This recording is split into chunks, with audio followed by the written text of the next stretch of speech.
우리 인생들을 좋게 하고 행복하게 하는 것들이 참 많습니다. 그 중에 중요한 것 하나가 우리들 경험입니다. 이 칼라일이라고 하는 유명한 사람이 경험에 대해서 말했는데, 경험은 가장 훌륭한 스승이다. 우리 인생의 가장 훌륭한 스승이 경험이다. 또 우리가 잘 아는 셰익스피어는 경험은 헤아릴 수 없는 값을 치른 보물이다. 그 무엇을 주고도 살 수 없는 보물과 같은 것이 우리 인생의 경험이다라고 하는 말입니다. 여러분, 우리들 신앙생활도 그런 경험이 필요합니다. 그 경험이 뭐냐면 하나님을 경험하는 거예요. 하나님 경험하기. 하나님을 경험한다는 것은 하나님의 살아계심이나 도우심을 직접 내가 체험한다라고 하는 말입니다. 그 이유는 하나님께 대한 믿음과 확신을 주기 때문이에요. 경험처럼 확실한 증거는 없을 것입니다. 그런 경험이나 현상을 다른 말로 이르기를 하나님을 만났다라고 합니다. 어떤 사람은 하나님을 만났다, 얼굴을 봤다, 그런 것은 다 거짓말들이고, 내 삶 가운데 경험하고 체험할 수 있었던 하나님의 능력이나 사랑 같은 것을 통해서 우리는 하나님을 만날 수가 있는 거예요. 오늘 본문 말씀의 배경이 이렇습니다. 여러분, 이스라엘 역사 중에 가장 나쁜 영향을 끼친 악한 왕이 있다면 북왕국 이스라엘인 그 7대 왕이었던 아합 왕입니다.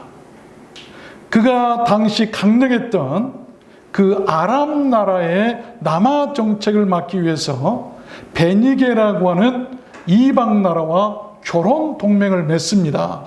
그래서 그가 아내로 맞이한 그 베니게의 공주가 이세벨이라고 하는, 우리가 잘 아는 그런 여자인데 철저한 바알 숭배자였습니다. 하나님 대신 이방 세력을 의지하려 했던 아합 왕의 그 정책은 결국 북왕국 이스라엘의 최악의 신앙적 위기를 초래했고, 그 이세벨의 영향으로 온 나라는 우상 숭배의 온상이 되고 말았어요. 하나님의 거룩한 나라가 하나님을 섬기는 것이 아니라 우상을 섬기게 되었고, 이세벨은 하나님의 선지자들을 만나는 대로 찾아서 다 죽였고, 그때 딱 한 사람 남은 사람이 바로 엘리야입니다. 그렇게 악한 모습을 보신 하나님은 가만 계실 리가 없으셨죠. 열왕기상 16장에 보면 이스라엘 하나님 여호와의 심한 노를 격발하였더라. 그로 인해서 하나님의 심한 노가 이스라엘에 임합니다. 그래서 이스라엘은 지독한 가뭄이 몰아쳤고, 나라는 피폐해지고 사람들은 굶어 죽어가기 시작했어요. 그런 와중에 하나님을 경험하고 기적을 체험하고 그와 온 가족이 죽음 앞에서도 살아남게 되는 한 여자가 오늘 본문 말씀에 등장하는데, 여러분, 그 여자의 처지는 참으로 가련했습니다. 사르밧이라고 하는 이방 여인의 신분에다가 어린 자식을 둔 홀로 사는 과부에다가 너무나 가난했고, 가뭄으로 인해서 먹을 것이 없어서 마지막 죽음 직전에 있었던 희망이 없는, 희망을 잃어버렸던 그런 여자였어요. 그 삶에 대해서, 상황에 대해서 12절에 이렇게 기록하죠. 나는 떡이 없고 다만 통에 가루 한 움큼과 병에 기름 조금뿐이라 내가 나뭇가지 두엇을 주어다가, 여러분 보세요. 얼마나 힘이 없으면, 마지막 나뭇가지도 줄 힘이 없어 그 두억에 주어다가 이제 마지막 떡을 해먹고 내가 죽으려고 한다. 참 기가 막히죠. 하나님은 그런 여자에게 선지자 엘리야를 보내셔서 돕도록 하셨고, 하나밖에 남지 않았던 이스라엘의 그 선지자 엘리야를 보내셔서 그를 살게 하셨던 것을 우리는 볼 수가 있습니다. 그 이유가 무엇일까요? 아십시오. 이유 없는 결과는 없습니다. 그가 어떤 여자였기에 그렇게 죽음 직전에서도 하나님을 경험하고 하나님을 만나고 여러분 죽지 않고 살게 되었을까요? 저는 오늘 말씀을 받들어서 그 비결을 여러분들께 증거하고 우리도 감사하기를 원하는 것입니다. 우리가 살다 보면 원치 않게 극한 어려움에 처할 수도 있어요. 그러나 그러한 어려움이 오히려 기적을 체험하고 하나님을 경험하고 하나님을 만나게 되는 좋은 기회라는 것을 여러분 믿으시길 바랍니다. 죽음 앞에서도 반드시 살 길이 있다는 것입니다. 오늘은 금년도 맥주 감사절입니다. 원인 없는 결과가 없고 또한 원인 없는 감사도 없어요. 오늘 말씀으로 우리도 다 같이 하나님을 경험하고 진정으로 생에 대한 감사의 길이 활짝 열리게 되었으면 좋겠습니다. 그러면 그 비결이 무엇일까요? 하나님을 경험하게 했던 그 사르밧 과부의 그 비결이 무엇이었을까요? 5가지를 말씀할 텐데 첫 번째는 fear, 이 두려움을 버리는 것이다.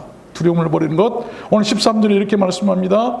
엘리야가 저에게 이르되 두려워 말라, 두려워 말고 두려워 말라. 그렇습니다. 하나님을 경험하려면 두려움이 사라져야 돼. 죽음 직전에 있었던 그 사르밧 여인에게 이 엘리야의 첫 마디는 Don't be afraid. 두려워 말라. Don't be afraid. 두려워 말라. 여러분, 마태복음 10장에 보면 이런 말씀이 나와요. 너희 아버지께서 허락지 아니하시면 참새 한 마리도 땅에 떨어지지 아니하리라. 너희에게는 머리털 끝까지 다 세신 바 되었나니 두려워하지 말라. 너희는 많은 참새보다 귀하니라. 그렇죠. 두려워하지 말아라. 여러분, 지난주에 저는 가슴이 먹먹해가지고 한 주간 동안 참 괴로웠어요. 너무나 눈물 나고. 여러분 사건 아시죠? 완도의 그 일가족 사망 사건 말이에요. 저는 그 영상을 보면서 그 어린 초등학생 얼마나 예쁘고 가엾고 귀여운지 몰라요.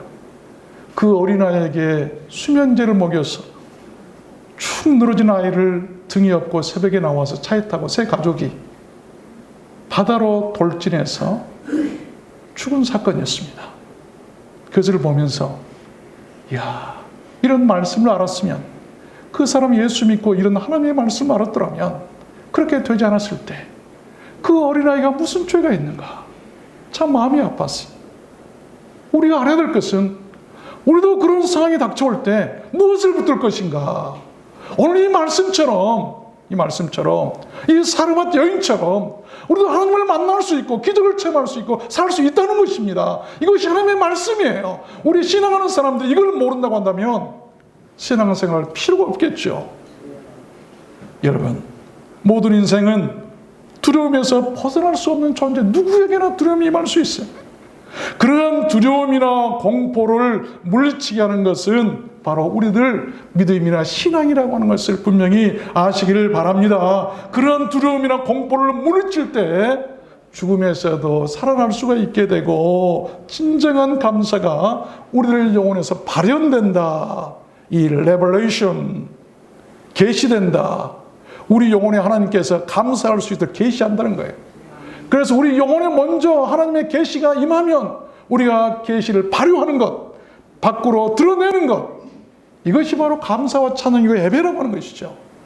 우리가 두려움이 없을 때 하나님께서 우리 영혼에 그런 은혜, 감사할 수 있는 마음을 계시해 주실 줄로 믿습니다. 그 말씀이에요.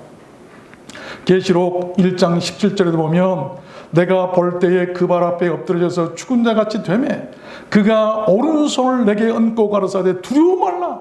나는 처음이요 나중이니. 이 사도 요한이 눈을 들어 환상 가운데 주님을 봅니다. 그 주님을 본 순간 그는 너무나 두려웠어요.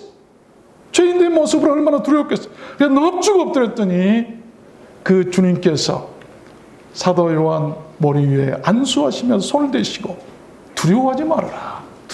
두려움을 제거해 주셨다. 여러분, 우리 인생을 한번 생각해 봅시다. 마지막에 우리가 죽음 앞에 섰습니다. 얼마나 두렵겠어요. 죽음 앞에서 두려워하지 않을 사람이 있을까요? 그때 주님께서 나타나셔서 우리에게 손을 대시고 두려워 말라. 그때 우리에게는 희망이 생길 것이고 은혜 가운데 주님을 바라고 천국에 이르게 될 줄로 믿습니다. 그때 임하는 두려움, 우리 인생의 가장 어려운 순간에 임한 그 두려움이 없을 때 우리는 하나님을 볼 수도 있고 만날 수도 있게 된다는 것이죠. 이사야 35장에도 보면 겁내는 자에게 이르기를 너는 굳세게 하라, 두려워 말라. 보라, 너희 하나님이 오사 보수하시며 보복하여 주실 것이라. 그가 오사 너희를 구원하시리라 하라. 우리가 어렵고 두렵고 겁날 때 우리에게 오셔서 두려워하지 말고 구원해 주실 자가 있다고 하는 것을 믿으시길 바랍니다. 두 번째입니다. 하나님을 경험하게 했던 그 비결이 무엇이었을까요? 두 번째는 priority, 이 우선순위를 결정하는 것인데 13절 보니까 가서 네 말대로 하려니만 먼저 그것으로 나를 위하여 먼저 해야 할 일이 있다. 엘리야는 그 여인에게 두 번째 말을 하죠. 집으로 가라. 그리고 먼저 나를 위하여 떡을 만들라. 그리고 그 후에 너와 네 아들을 먹도록 해라. 먼저 오라는 것이 있었어요. 여러분 한번 생각해 보면 참 냉혹하고 이기적이고 불합리하고 비신앙적인 것 같고 이해하기 힘든 그런 요구입니다. 어떻게 주의 종이라고 하는 사람이 굶어 죽어가는 사람한테 와서 약한 자를 도와주고 돌보아 주기는커녕 자기부터 먼저 먹겠다고 챙기는가? 우리의 생각대로 한다면 그렇게 생각할 수 있어요. 여러분, 그러나 아십시오. 그것은 인간의 상식이나 이성을 넘어선 기적의 우선순위인 것을 아시기를 바랍니다. 그것을 아는 것이 신앙이에요. 그렇습니다. 이 하나님의 기적은 그렇게 믿음과 신앙의 우선순위가 있다고 하는 것을 우리가 알아야 돼요. 그런 우선순위를 아는 사람이 하나님을 만나고 하나님을 경험하고 진정한 감사가 영혼으로부터 발현되어져서 밖으로 표출되어진다고 하는 것입니다. 그렇게 드리는 예배를 하나님께서 받으시겠다고 그랬고 그렇게 감사하는 자가 하나님의 영광을 드러낸다고 성경은 말씀하고 있습니다. 마태복음 6장에 보면 너희는 first 먼저 그의 나라와 그의 의를 구하라. 그리하면 이 모든 것을 너에게 더하시리라. 그의 나라를 먼저 구해라. 여러분, 그의 나라, 하나님의 나라가 무엇입니까? 로마서에 하나님의 나라는 먹는 것과 마시는 것이 아니요 오직 성령 안에서 의와 평강과 희락이라. 하나님의 나라 구해야 될 텐데 의와 평강과 희락, 의롭게 살고 평강 또한 희락을 기뻐하며 사는 것이 하나님의 나라예요. 또 그의 의를 구하라고 하는 것은, 그 의라고 하는 것은 악한 자들 위한 배려나 돌봄과 같은 그런 베푸는 은혜를 말할 때 의라고 하는 것이죠. 하나님의 의는 항상 약한 자들 편이셨어요. 이것이 바로 하나님의 은혜인데 그런 사람은 이 모든 것을 너에게 더하신다. 너희들이 바라고 원하는 그런 기적과 축복들을 그때 다 주시겠다라고 하는 그런 말씀이에요. 바로 사르밧 그 과부가 이렇게 행한 사람이었던 것이죠. 먼저 하나님의 의를 구했고 나보다도 더 저 사람이 얼마나 더 배고팠으면 나 같은 사람에게 와서 떡을 달라고 할까? 그것을 이해할 줄 아는 사람이었어요. 그래서 우리 같으면 아이고 세상에 최종이라는 사람이 내게 와서 내게 있는 이거 마지막 이것까지도 뺏어가려고 하네라고 생각하는 것이 아니라 한 단계 더 높아요. 신앙이 더 높고 그 믿음이 좋습니다. 고결하죠. 얼마나 배고팠으면 나 같은 사람에게 찾아와서 떡을 달라고 할까? 그리고 자기가 먹지 않고 그 배고픈 엘리야를 위해서 제공하잖아요. 이게 하나님의 의다. 이게 하나님의 나라를 먼저 구한다는 것이죠. 때로는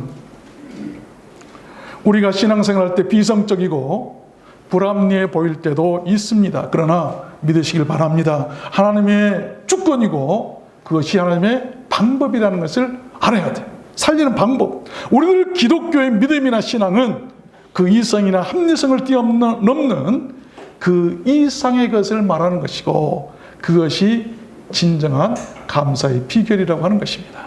세 번째입니다. 하나님을 경험하는 그 비결이 무엇일까? 세 번째는 small action, 작은 행동이라도, 행함이라도 있어야 한다는 것이죠. 실천이죠. 작은 실천. 13절에 보니까 작은 떡 하나를 만들어 내게로 가져오라. 작은 떡 하나. 세 번째 엘리야의 말입니다. 아시길 바랍니다. 하나님의 요구는 실천하기 어렵고 힘든 것들이 결코 아니고 극히 작은 것들이에요. 그 과부는 비록 취약의 상태였지만 그래도 당시 작은 떡 하나 정도는 만들 수 있는 여자였습니다. 기적은 그렇게 작은 것에서 시작이 되고 또한 그것이 큰 감사를 창조해내는 이 기적의 씨앗이 된다는 것입니다. 요한복음 6장에 우리가 잘 아는 말씀 나오죠. 한 아이가 있어 보리떡 5개와 물고기 2마리를 가졌나이다. 그러나 이것이 이 많은 사람들에게 얼마나 되겠습니까? 예수님은 분명히 기적이 나타날 조건이 있을 것을 알고 찾으셨어요. 그랬더니 제자들이 아이고 이 수많은 사람, 수만 명 되는 이 사람을 먹일 것이 우리들 가운데는 딱 보리떡 5개, 물고기 2마리를 가진 어린아이 한 사람뿐인데 이것이 얼마나 돼? 이것 갖고 도대체 어떻게 하겠습니까? 그런데 여러분, 그 결과는 놀랍잖아요. 예수께서 떡을 축사하신 후 앉은 자들에게 나눠주시고 고기도 그렇게 저에게 원대로 주시다. 저희가 배부른 후에 남은 조각을 거두니 보리떡 5개로 먹고 남은 조각이 12바구니에 찼더라. 먹고도 남았다라고 하는 그런 말씀이에요. 여러분, 마태복음 13장에 보면 천국은 마치 사람이 자기 밭에 갖다 심은 겨자씨 하나 같더니 이는 모든 씨보다 작은 것이로되 자란 후에는 나무가 되며 공중의 새들이 와서 그 가지에 깃들이니라. 작은 것이 천국은 작은 것부터 시작하는 것이죠. 마태복음 15장에도 보면 그 주인이 이르되 잘하였도다 착하고 충성된 종아 네가 작은 일에 충성하였음에 내가 많은 것을 네게 맡기리니 네 주인의 즐거움에 참여할지어다. 그렇잖아요. 누가복음 16장에 보면 지극히 작은 것에 충성한 자는 큰 것에도 충성이 되고 지극히 작은 것에 불의한 자는 큰 것에서도 불의한다. 주님 말씀하셨어요. 믿으시길 바랍니다. 하나님의 기적은 그렇게 작은 것에서 시작이 됩니다. 작은 일을 귀히 여기고 작은 것을 사랑하고 작은 것에 충성하고 작은 실천이라도 하시기를 바랍니다. 그런 사람에게 하늘의 상이 클 것입니다. 여러분, 교회도 마찬가지예요. 작은 교회를 주님께 소중히 보신 오늘 아침에 교회 왔는데 우리 반주자께서 저에게 찾아와서 목사님 전에 을 부셨던 그 시 없습니까? 물어보세요. 뭔가 했더니 작은 교회 하나 있었네. 그 시. 작은 교회. 감동이 돼서 다시 읽어보고 싶다는 거죠. 네 번째입니다. 하나님을 경험하는 그 비결이 무엇일까요? 네 번째는 말씀을 믿는 것입니다. 14절 말씀해 보니까 이스라엘 하나님 여호와의 말씀이 나 여호와가 비를 지면에 내리는 날까지 그 통의 가루는 다하지 아니하고 그 병의 기름은 없어지지 아니하리라 하셨느니라. 그렇죠. 말씀이죠. 엘리야는 죽음 직전에 있던 그 여인에게 다름 아닌 하나님의 말씀을 증거했습니다. 우리가 어렵고 힘들 때 드려야 할 것은 하나님의 말씀이에요. 여러분, 기적은 그렇게 어려움 중에라도 하나님의 말씀을 듣고 믿는 데서 일어난다는 것입니다. 그래서 기적의 씨앗이 하나님의 말씀이에요. 그 무엇보다도 하나님의 말씀을 놓치지 마시기를 바랍니다. 여러분, 힘들 때는 더더욱 하나님의 말씀을 놓치지 마십시오. 말씀으로 우리가 이겨야 돼. 그러지 않겠어요? 하나님이 무엇인가 우리에게 요구하실 때는 항상 먼저 말씀을 통해서 이렇게 약속하시고 그 다음에 요구하신 것이 성경이에요.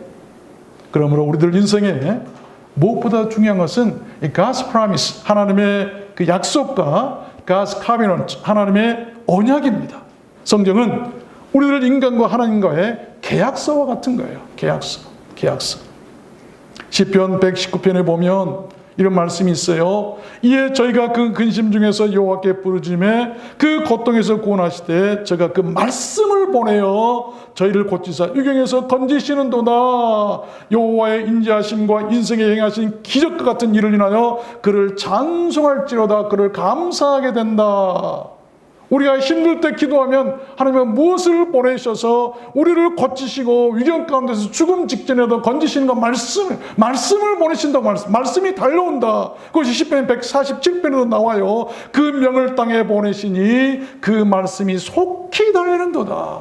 하나님께서는 말씀을 보내시면 말씀이 달려와서 우리를 고치고 살리고 구원하신다고 하는 그런 말씀이에요. 여러분, 우리가 집을 사고 팔 때 계약서를 쓰죠. 그 계약서는 모두 다 100% 신뢰합니다. 그 계약서만 있으면 안심해요. 마찬가지죠. 우리 인생이 하나님과 맺은 계약서는 우리가 믿을 수 있는 100% 신뢰할 수 있는 계약서가 있는데 그 계약서가 바로 이 하나님의 말씀이에요. 이 하나님의 말씀.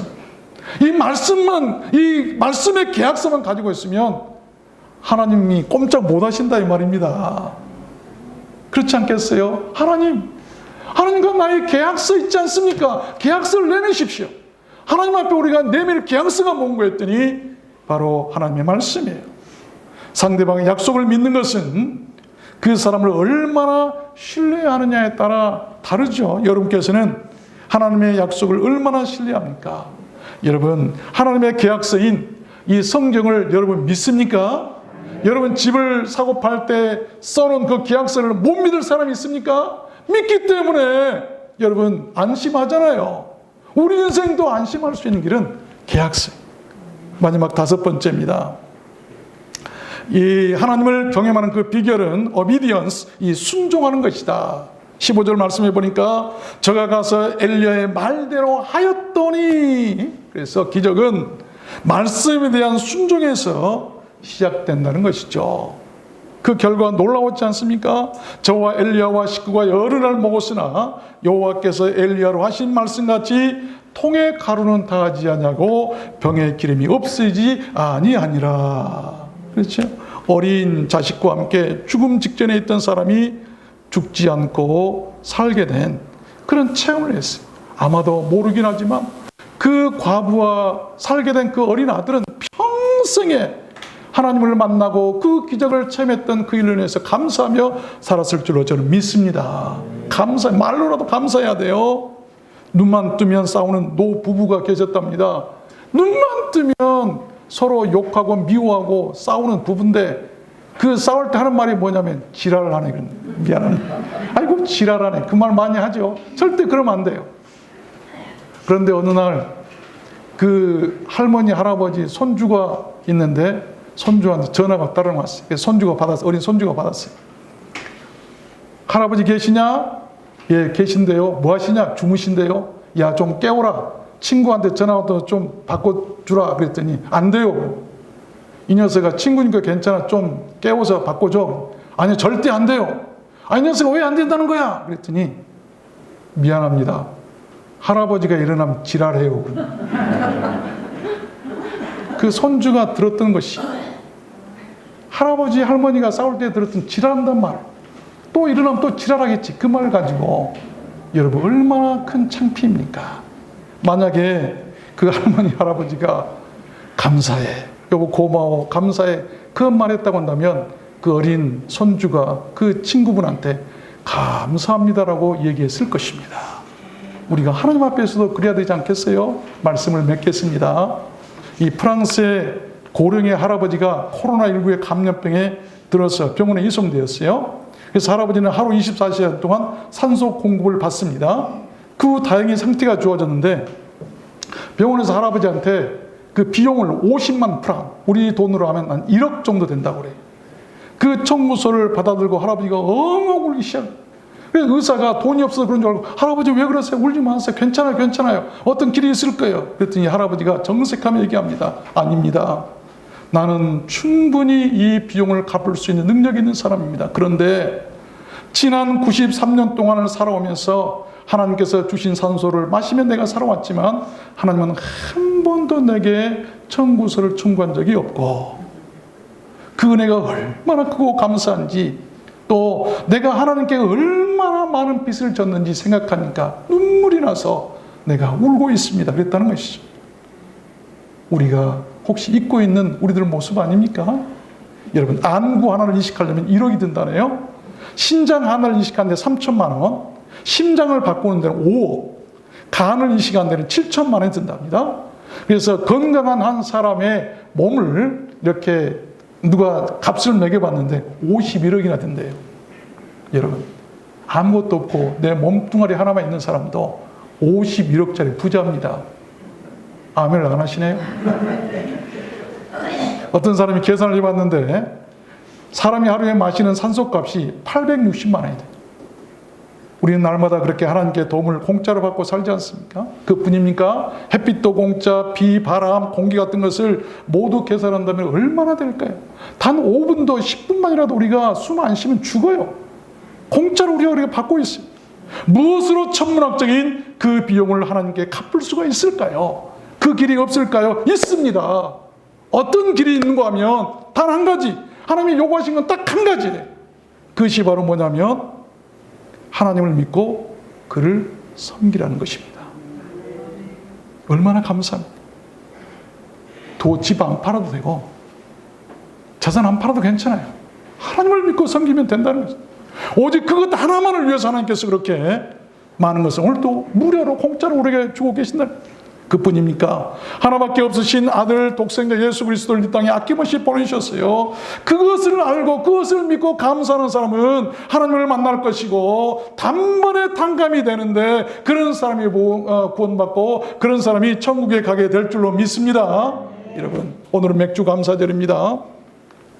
우리 모두 하나님께 대한 그런 감사를 회복했으면 좋겠습니다. 오늘 말씀처럼 두려움을 버리고 생애의 우선순위를 정하고 작은 실천과 말씀을 믿고 순종하면 된다는 것을 믿으시길 바랍니다. 그래서 오늘 성경에 나오는 그 사람한 여인처럼 기적을 체험하고 하나님을 만나고 하나님을 경험하고 일생을 감사 속에서 살아가는 그런 감사하는 감사의 사람들이 되었으면 좋겠습니다. 그래서 통에 가루는 다하지 아니하고 병에 기름이 마르지 아니하는 그러한 은혜로운 하나님의 축복이 여러분 삶에 영영히 함께 하시기를 주님의 이름으로 축원합니다.